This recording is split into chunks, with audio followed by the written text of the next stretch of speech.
Hello बच्चों, क्या हाल चाल है।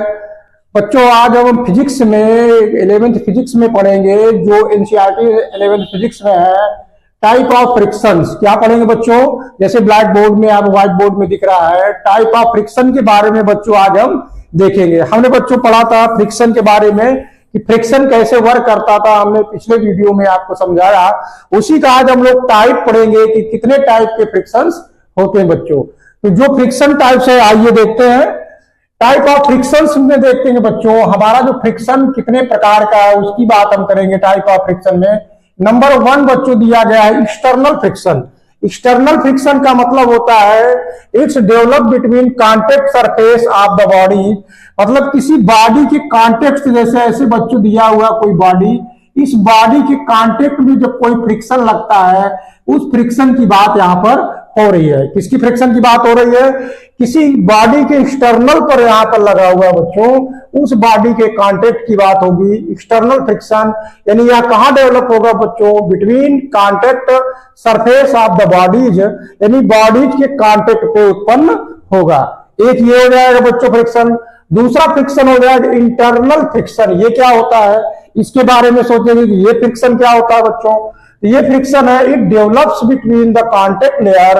यानी ये जो डेवलप होता है बच्चों कहां पे होता है? Contact layer of liquid also known as viscous force, जिसको हम आगे चैप्टर में बच्चों पढ़ेंगे।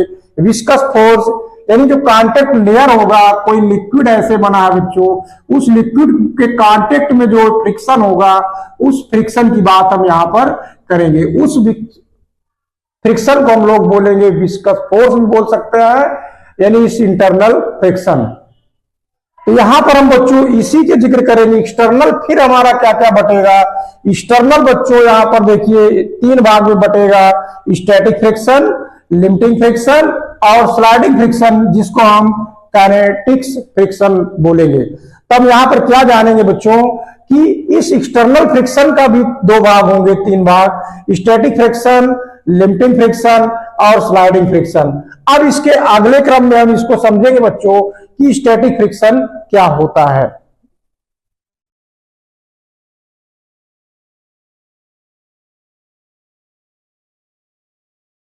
बच्चों इसके बाद हम देखेंगे स्टैटिक फ्रिक्शन। ये स्टैटिक फ्रिक्शन की क्या होता है इसकी बात हम जिक्र इसमें कर रहे हैं।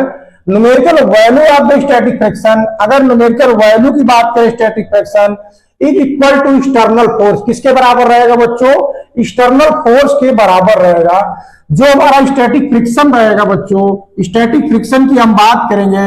इस तरह अगर हमारी कोई बॉडी है, बॉडी पे अगर हम कोई फोर्स लगाते हैं, फोर्स एक्सटर्नल लगाते हैं, तो ये जो हमारा फ्रिक्शन होगा बच्चों, ये जो हमारा फ्रिक्शन होगा वो क्या? Static friction is equal to external force which create the tendency of motion of the body. इस बॉडी को जो क्रिएट करने का मोशन जो प्राप्त होगा वो एफ को प्रदर्शित करेगा। So it's nature itself adjusting. बच्चों ये क्या करेगा? यानी इसका जो एफ की जो वैल्यू रहेगी ये इस पर निर्भर करेगा कितना फ्रिक्शन यहां पे लग रहा है। इट्स यहां पर एडजस्टिंग लगा है तो बच्चों अगर हमने फोर्स थोड़ा सा लगाया तो ये फ्रिक्शन थोड़ा बढ़ेगा। ये बढ़ाते चले जाएंगे फोर्स को तो इसकी टेंडेंसी क्या रहेगी बच्चों? एडजस्टिंग रहेगी। अगर हम मैक्सिमम वैल्यू की बात करेंगे तो बच्चों अगर maximum value of static friction, अगर स्टैटिक फ्रिक्शन मैक्सिमम हो जाएगा बच्चों, जब मैक्सिमम होगा स्टैटिक फ्रिक्शन उसको हम लोग कहेंगे लिमिटिंग फ्रिक्शन। अगर इस एफ का मान मैक्सिमम हो जाए, यानी अब इसके बाद जो है एफ की मान में मतलब यानी ये फोर्स ज्यादा हो जाएगा, एफ का मान कम होगा, यानी मैक्सिमम एफ जैसे ही प्राप्त होगा बच्चों हम उस स्टैटिक फ्रिक्शन को कहेंगे इज कॉल्ड लिमिटिंग फ्रिक्शन। अगर हम मैथमेटिकली देखेंगे बच्चों तो एफ लिमिटिंग फ्रिक्शन को लिखा जाएगा म्यू एस इंटू एन लिखा जाएगा। एन हमारा पर जो क्या था बच्चों? रिएक्शन फोर्स रहता था जिसको नॉर्मल में हम लोग प्रदर्शित करते थे। तो यहां पर ये जो हमारा एम रहेगा बच्चों, यही एम जो है इसको प्रदर्शित करेगा। म्यू क्या है? हमारा कोफिशिएंट है, ये फ्रिक्शन कोफिशिएंट है। म्यू एस इसको स्टैटिक कोफिशिएंट बोलेंगे। तो यहां पर बच्चों ने क्या देखा कि स्टैटिक फ्रिक्शंस जो रहेगा बच्चों, एफ को जितना हम लगाएंगे स्टैटिक फ्रिक्शन उतना बढ़ता चला जाएगा। और इसमें कहा गया is equal to external force, external force जितना हम बढ़ाते जाएंगे ये स्टैटिक उतना भी नेचर इटसेल्फ एडजस्टिंग है, मतलब ये एडजस्ट करता चला जाएगा। लेकिन इसको एडजस्ट करने का मतलब एक इसकी मैक्सिमम वैल्यू होगी, जो मैक्सिमम वैल्यू तक पहुंचेंगे हम, ये फ्रिक्शनल जो स्टैटिक है इज कॉल्ड लिमिटिंग फ्रिक्शन हो जाएगा। उसको हम बोलेंगे कि अब हमारा जो फ्रिक्शनल हो गया लिमिटिंग हो गया, इससे ज्यादा हम अब नहीं जाएंगे frictional.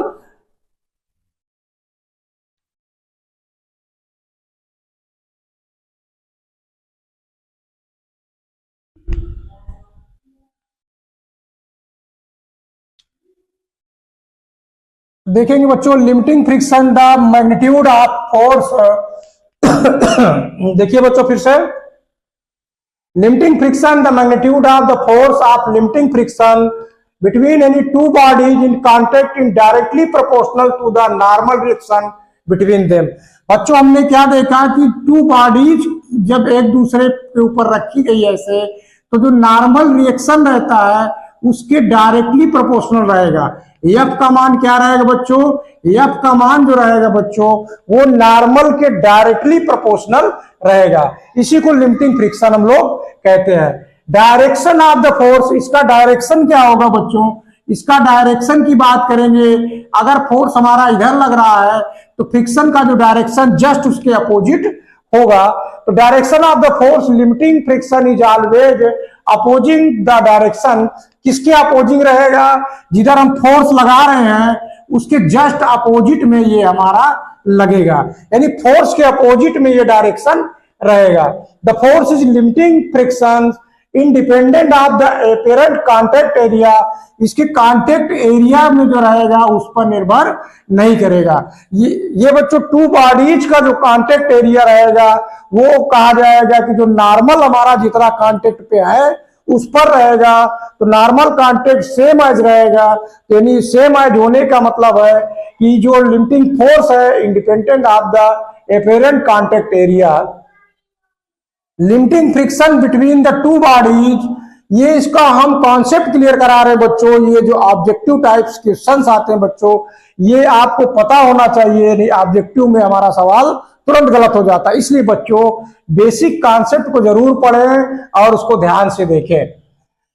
Limiting friction between any two bodies in contact depends on the nature, किसके नेचर रहेगा बच्चों, material of surface. Material surface किससे बना है, इन द कांटेक्ट, और उसमें कांटेक्ट में जो आया है देयर रफनेस एंड स्मूथनेस, मतलब कि वो रफ में है कि स्मूथ पर है, इन दोनों पर निर्भर करेगा कि वो चिकना है या खुरदुरा है, उस पर निर्भर करेगा वो कांटेक्ट जो रहेगा।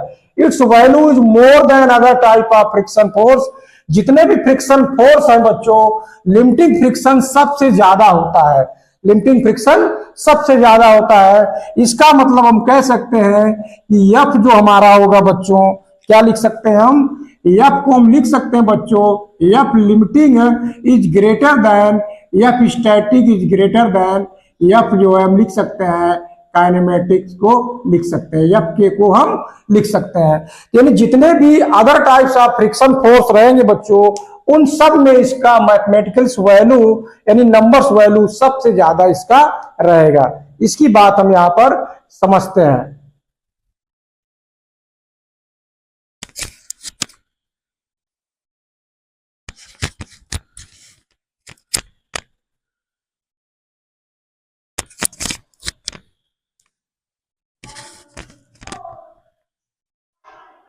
आगे बच्चों देखेंगे काइनेटिक्स फ्रिक्शन की बात करेंगे। If the body is in motion, जब बॉडी मोशन में हो जाएगी तो इस फ्रिक्शन को हम लोग बोलेंगे बच्चों काइनेटिक फ्रिक्शन बोलेंगे। अभी तक हम लोग क्या देख रहे थे बच्चों कि हमने स्टैटिक फ्रिक्शन को देखा और क्या क्या देखा बच्चों, और लिमिटिंग फ्रिक्शन को देखा। स्टैटिक फ्रिक्शन में जब रखा हुआ है अब हम उसमें फोर्स लगा रहे हैं तो फोर्स का अपोज जो फोर्स कर रहा है उसको हम लोग स्टैटिक फ्रिक्शन और लिमिटिंग फ्रिक्शन का। और लिमिटिंग फ्रिक्शन क्या होता है यानी स्टैटिक फ्रिक्शन का मैक्सिमम वैल्यू जितना हो जाएगा उसको हम लोग लिमिटिंग फ्रिक्शन बोले थे। हमने ये चीज बच्चों सीख लिया। अगला हम सीखेंगे बच्चों काइनेमेटिक फ्रिक्शन क्या है। If the body is in motion, मतलब कहने का मतलब बच्चों कि बॉडी हमारी क्या हो जाए, मोशन में, एक सरफेस से दूसरे सरफेस से मोशन में हो जाए। जब मोशन में हो जाएगा, the friction opposing the in motion, यानी बॉडी को मोशन के लिए अपोज करेगा, विरोध करेगा, उस फ्रिक्शन को हम लोग डायनेमिक और काइनेमेटिक फ्रिक्शन बोलेंगे। क्या बोलेंगे बच्चों? डायनेमिक्स और काइनेटिक्स फ्रिक्शन बोलेंगे। This is always slightly less than limiting friction, ये सदैव लिमिटिंग फ्रिक्शन से स्लाइटली कम रहता है, यानी थोड़ा सा कम ही रहता है। यानी जो काइनेमेटिक फ्रिक्शन रहेगा थोड़ा सा कम रहेगा। न्यूमेरिकल्स वैल्यू की बात करें, यानी मैथमेटिकल्स वैल्यू की बात करें, तो एफ के, इसको हम के से डिनोट करेंगे बच्चों। काइनेमेटिक फ्रिक्शन को हम लिखेंगे एफ के इक्वल टू म्यू के, यानी यहां पर जो म्यू के लिखेंगे कोफिशिएंट को बच्चों, म्यू यस ना लिख के क्या लिखेंगे? के लिखेंगे। क्यों के लिखेंगे बच्चों? क्योंकि बॉडी हमारी मोशन में हो गई है।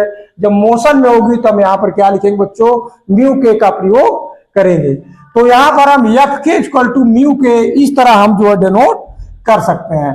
तो ये हमारा काइनेमेटिक्स का मैथमेटिकल फार्मूला हो जाएगा बच्चों।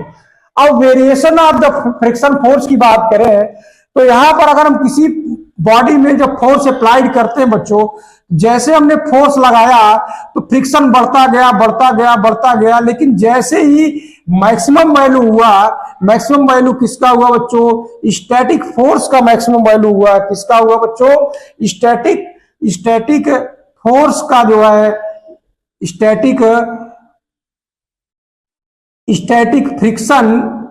स्टैटिक फ्रिक्शन जो मैक्सिमम हुआ बच्चों, यहां से जाते जाते मैक्सिमम हुआ, तो ये लिमिटिंग फ्रिक्शन में पहुंचा। तो लिमिटिंग जो रहेगा हमारा सबसे ज्यादा मोर रहेगा, यानी ज्यादा रहेगा। तो जैसे ही यहां पर पहुंचेगा, बॉडी क्या करेगी? मूव करेगी। बॉडी क्या हो जाएगी बच्चों? मूव हो जाएगी। जब बॉडी मूव होगी तब हमारा फ्रिक्शन हल्का सा कम हो जाएगा, यानी स्लाइटली लेस हो जाएगा। स्लाइटली क्या होगा बच्चों? जब बॉडी हमारी किसी सरफेस से हम जब फोर्स लगाते हैं तो ज्यादा फोर्स की जरूरत पड़ती है, लेकिन अगर बॉडी जब मूव करने लगती है तो हमको फोर्स कम लगाना पड़ता है। तो उसी को हम लोग कहेंगे स्लाइटली लेस हो जाता है। और यहां इसीलिए ग्राफ से हम देखेंगे स्लाइटली लेस होकर ये काइनेमेटिक फ्रिक्शन ऐसे हो जाएगा। यानी लिमिटिंग फ्रिक्शन से थोड़ा सा काइनेटिक फ्रिक्शन कम रहेगा। इस तरह वेरिएशन हम समझ सकते हैं बच्चों।